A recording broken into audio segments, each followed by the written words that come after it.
sekarat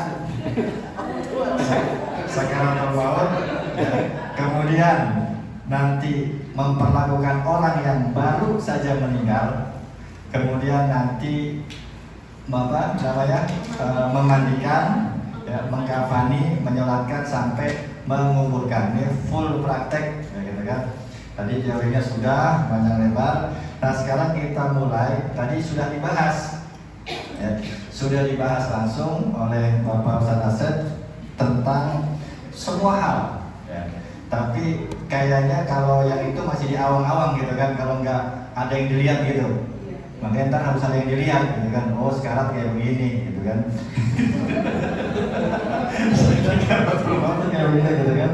Nah jadi sekarang ini kok, yang pertama, ya, hal-hal apa sajakah yang nanti ketika orang itu sakaratul maut ada dua adab, ya. Yang pertama adab orang yang sedang sakaratul maut dan adab orang yang ada di sekelilingnya. Tadi Asep sudah menjelaskan bahwasanya untuk ketika orang sakaratul maut itu kalau bisa jangan ditinggalkan dan jangan sendiri, Pak, ya. Jangan sendiri, ya. Untuk itu yang pertama, ketika sakaratul maut, kenapa orang itu susah sakaratul maut? Makanya untuk orang yang sakaratul maut supaya gampang, ada adabnya.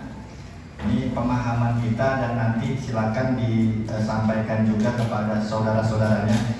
Yang pertama, kita harus husnuzon pada Allah. Yang kedua, mengingat akan kematian. Kan orang kalau udah sekarat gitu, ingat tentang ustadz-ustadz ceramah tentang kematian. Oh gini ya, tentang katanya mati nih, kayaknya gue dikit lagi pengen mati nih gitu kan.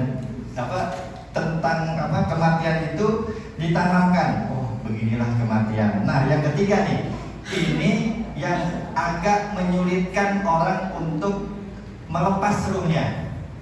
Maka kepada orang yang sekarat itu harus punya pemahaman antara alam mulki dan alam malakut. Itu seorang yang sekarat itu harus tahu, paham antara alam mulki dan alam malakut, ya. Alam mulki itu alam yang indrawi,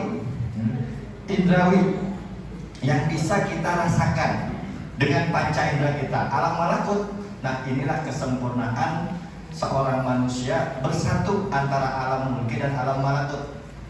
Nah, ketika orang sedang sekarat, maka alam akan terpisah tuh antara alam mulki dan alam malakutnya. Nah, kadang yang memberatkan itu adalah tidak melepas sepenuhnya. Ketika ruh sudah dicabut pelan-pelan, ya. Itu kenapa sekarang sampai bersuara ngorok-ngorok begitu. Nah itu bisa jadi alam mulkinya itu mengatakan jangan. Jadi ada berat tuh, antara ada tarik menarik. Nah untuk itu kadang perkataan jangan itu tidak kita sadari. Bukan berarti jangan keluar. Ketika kita ada pemikiran, ya, begini, ya Allah, jangan mati dulu, utang masih banyak, gitu kan, cicilan masih berapa tahun lagi. Nah, itu kan berarti kalimat jangan tuh. Akhirnya memberatkan.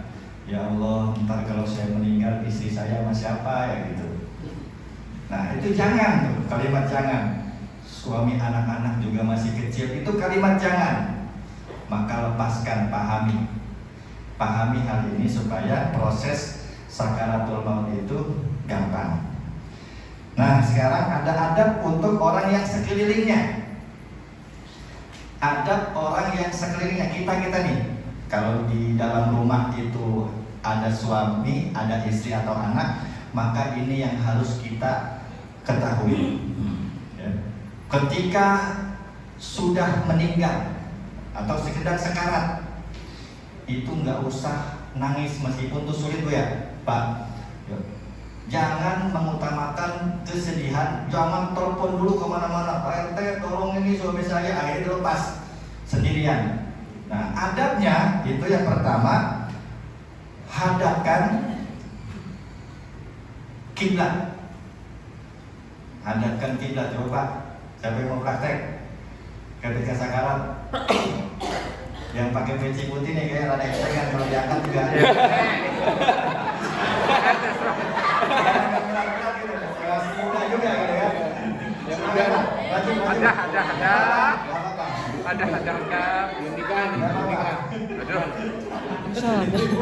Nikah aman nih. Emang enggak cuma ibu-ibu yang milih entes loh. Oke, nah ini ya, tahan, diserahkan. Coba tiduran Pak. Menghadapkan ke kiblat. Menghadap ke kiblat itu dihadapkan ada 3. Boleh kepalanya di sebelah sana mana? Selatan. Tapi yang utama kepalanya di sebelah kiri Pak. Sini kepalanya. Nah, tiduran. Nah, tiduran. Geser dikit. Jangan pulas ya. Nah, seperti ini. Dimiringkan Bu. Nanti kalau udah sekarang itu dimiringkan aja. Kalau kita memang tempatnya memungkinkan, ini mah baiknya, karena kan kita pemuliaan. Pemuliaan itu berarti kita memperlakukan jenazah atau yang pengen jadi jenazah gitu kan, itu secara VVIP. VVIP itu eksekutif dah. Kalau emang semaunya itu bisa, nggak apa-apa, tetapi memuliakan. Nah, itu kan memuliakan. Jadi begini, hadapkan ketika sudah sekarat, udah nafas kan, yang namanya apa namanya itu dicabutnya roh itu kan 3 tahap Pak. Dari sini ya, dari kaki ke pinggang, pinggang ke dada, dada ke ini. Nah, tinggal eksekusinya ketok palanya malaikat Jibril. Malaikat apa? Israfil. Israfil. Malaikat Israfil. Ya. Nah, kalau ini mah asistennya yang lewat nih. Kalau hakim ketua kan tinggal ketok doang. Nah, itu tinggal nyambut. Nah, ketika sudah begini, udah ada begini.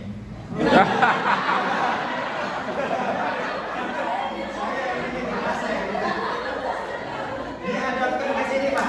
Nah, dihadapkan di sini. Miring. Nah, dijagain. Nah, biar dia ketika dicabut apa nyawanya itu menghadap ke kiblat. Begini boleh atau palanya di sini. Balik. Boleh juga ke sini. Tergantung nanti posisi rumah atau dipannya, ya kan? Jangan kita geser-geser dipan atau kasur, ribet tuh. Orangnya aja. Ya. Tidur lagi. Bangku. Nah, Bapak ini nanti simulasi terus. Saya pengumpulan. Begini, di apa? Kemudian selanjutnya miring juga Pak. Miring. Nah, seperti ini. Boleh menghadap tadi sana, boleh ke sini. Tapi utama tadi ke sana ya. Boleh juga palanya ke arah timur. Nah, arah timur Pak. Nah. Arah timur. Nah, arah timur. Pak Teja. Lempang, jangan kaku. Seperti ini. Tidur. Nah, coba kalau dalam seperti ini, ya. Kalau dalam hal seperti ini ditaikin dikit Bu. Atau Pak, diganjel, ya, diganjel supaya Pak dadanya itu menghadap kiblat, seperti itu. Hadap kiblat, sekarang palanya kiblat. Hadap kiblat. Selanjutnya Pak, bimbing tangkin tadi sebagaimana disampaikan oleh bimbing tangkin. Tangkinnya jangan ribut. Cukup ucapkan bisikan saja kalimat la ilaha illallah atau tadi asmaul husna atau Allah. La ilaha illallah cukup sekali. Jangan disuruh. Jangan disuruh.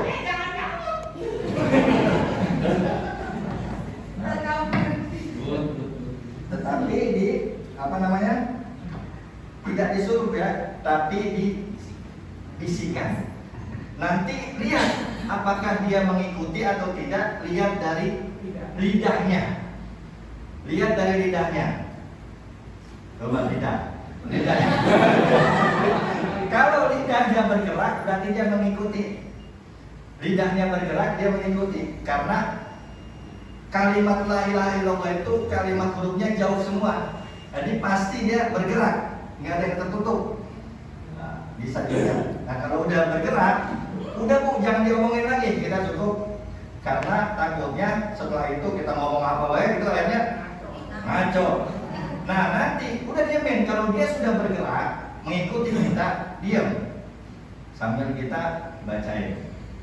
Nah kalau hal seperti itu sudah ya, ternyata ini sudah sekali minta minum, aus, kita kasih minum kalau itu atau tidak. Nanti karena dia mengucapkan lagi, maka kita bisikin lagi. Gitu. Kita bisikin lagi la ilaha illallah atau Allah. Nah itu. Jadi terus seperti itu. Ya, seperti kalau dia serak dengan kalimat-kalimat lain, misalnya mana sini. Nah, setelah dia mengucapkan itu, bisikin lagi. Terus seperti itu. Ya. Kemudian bacain Yasin. Kalau kita yang nganterin nih, siapa yang dampingin, udah bacain Yasin aja. Ya. Bacain Yasin, kemudian setelah itu, karena itu akan memudahkan juga. Kalau rada susah, bacain Ar-Ra'd. Ar-Ra'd itu kan keputusan. Kita pasrah pada Allah, berikan keputusan yang terbaik. Keputusan itu. Kemudian kalau masih susah lagi, ini biasanya kalau misalnya ada benda-benda yang tumpul, ya susuknya sampai mana-mana gitu kan, ya. Nah itu biasanya ditambah lagi, udah kali tambah surat Al-Ankabut, bacain surat Al-Ankabut. Biasanya kalau udah Al-Ankabut udah Pak, ya. Tapi biasanya nggak nyampe surat Al-Ankabut udah ini. Jadi Al-Ra'd kalau masih dia masih begitu juga, bacain terus dah, pokoknya Quran bacain terus. Ya, yang ditambahkan seperti itu. Kemudian selanjutnya ada juga ya dalam kitab fikih Syafi'i ini disiwakin Pak. Siwak. Kalau kita ada siwak, cuma jangan sikat gigi, jangan. Pokoknya siwak, kalau nggak ada siwak ya udah, nggak usah itu, mempercepat juga. Mempercepat sakaratul maut ya, seperti itu. Nah ternyata udah meninggal nih ceritanya, ya kan? Nah tidur meninggal dia meninggal, ya kan? Innalillahi wa inna ilaihi raji'un. Kemudian selanjutnya kan ini pertama kali ini supaya nanti jenazahnya cakep ya, maka ini kuncinya ini di sini nih. Kuncinya di sini supaya nanti orang melihat itu, wah cakep banget jenazahnya. Itu bisa dikomisikan di sini. Yang pertama kan tadi ditutup matanya. Bab tadi dikatakan mata itu mengikuti ruh. Idza qubidur ruh tabi'ahul basar. Kalau dicabut itu nyawa, maka itu mengikuti. Nah untuk itu segera ditutup matanya, ya ditutup matanya. Nah, ditutup matanya.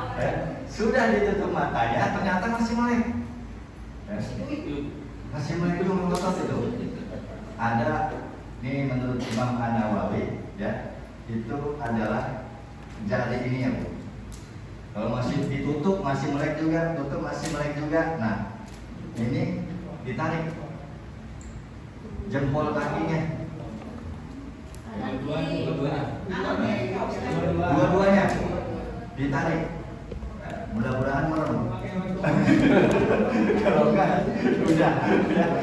Biasanya apa sih itu kata Imam Nawawi dalam Al-Majmu'. Dua-duanya ditarik, ya. Dua-duanya ditarik. Nah, kemudian selanjutnya, ya itu kan sudah eh, ketika menutup mata baca doa, singkatnya Bismillah wa ala millati Rasulillah. Itu singkatnya. Kalau mau panjang ada, kita dikasih ya. Kalau ada yang mau panjang nih, dia juga belum hafal soalnya. Bismillah wa ala millati, ribet juga kan, sudah panik. Orang itu nggak mungkin baca doa panjang-panjang, gitu kan?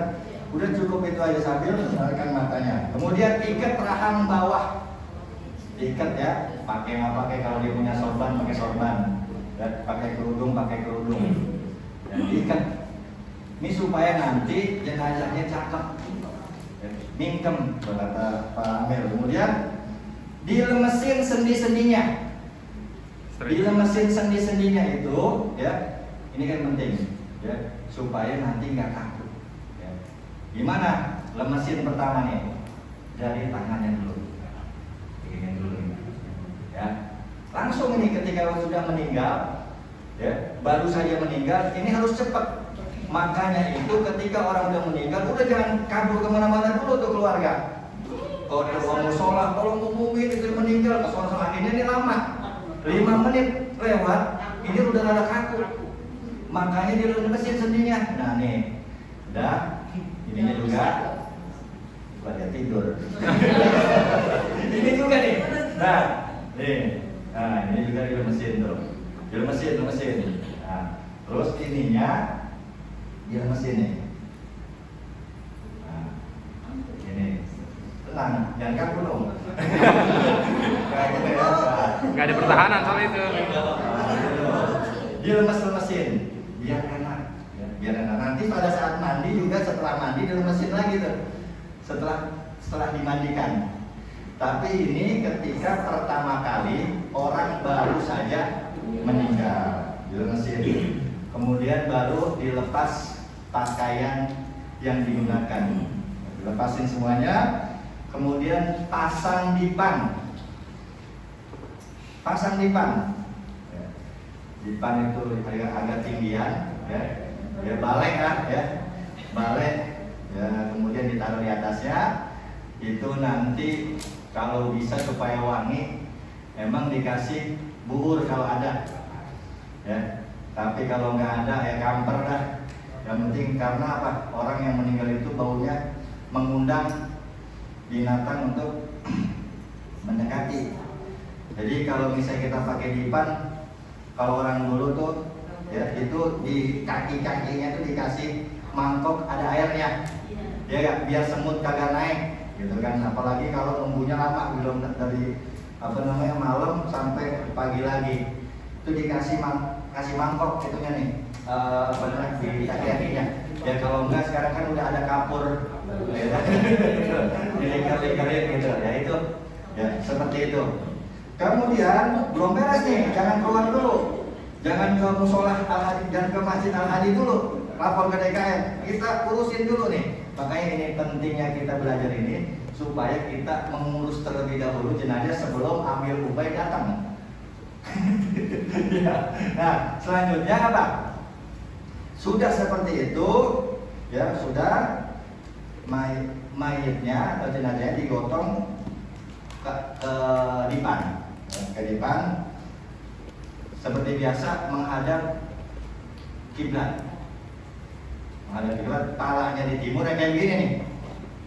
Ini idealnya. Kalau rumahnya RSSSSS gitu, itu kan nggak memungkinkan gitu kan. Ya kemana, yang penting menghadap tadi, dihadapkan. Nah kalau menghadap seperti ini berarti diganjal sedikit nih palanya, biar itunya menghadap kiblat. Ya, diganjal, dan kemudian ditutupi, ya, tutup dengan kain. Terus perutnya itu diganjal supaya nanti pada saat keluar gampang ngeluarin artinya. Tapi ganjalnya jangan yang berat-berat Pak. Barbel dipakai. Konblok dipakai. Cermin aja, cermin. Kan dilapisin lagi tuh, dilapisin lagi. Nah seperti itu. Jangan yang berat-berat. Udah cukup. Nah kemudian udah ditutup, udah semuanya, umumin dah. Baru udah selesai begitu, udah rapi semua, baru lapor DKM, umumin supaya diumumkan untuk menyolatkan dan mendoakan bersama-sama. Ini yang pertama. Ketika baru saja kita melihat ada seseorang yang meninggal. Perlakuan pertama, jadi kalau udah begitu, cakep nantinya. Cakep nantinya. Jadi jangan ditinggal kemana-mana dulu, Pak.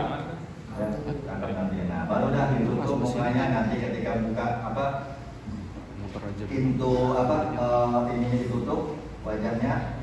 Ya, itu yang layak juga kan pada mendoakan tuh. Ya, jadi dibuka, jangan dilihatin doang, tapi didoakan. Allahumma firlah wajilah, itu pendeknya. Ya seperti itu. Ini ketika sudah baru saja meninggal. Langsung. Ya, terus setelah itu simulasi yang kedua. Ini sebelum mandi, kalau mandi sama mengkafannya nanti ada timnya. Ya, Bu Umiyanti sama Pak Tantur Hari. Ya udah, baik, untuk simulasi yang sekarang kita cukupkan dan materi kita cukupkan untuk sesi yang pertama ini. Kita kembali lagi jam berapa? Jam 1 kurang lah ya. Jam 1 kurang seperempat. Jam 1 kurang seperempat ya. Ya. Biar cepat ya. Dari 15 menit kita materi untuk di luar mengkafankan dan memandikan. Setelah itu baru mengkafankan dan memandikan kita di luar. Baik, itu saja. Kita akhiri sesi yang pertama itu dengan membaca Alhamdulillahirabbil alamin. Sampai ketemu lagi nanti pada sesi yang kedua praktek, dan kita akan hadir kembali pukul 13 kurang 15 menit. Ya, assalamualaikum warahmatullahi wabarakatuh.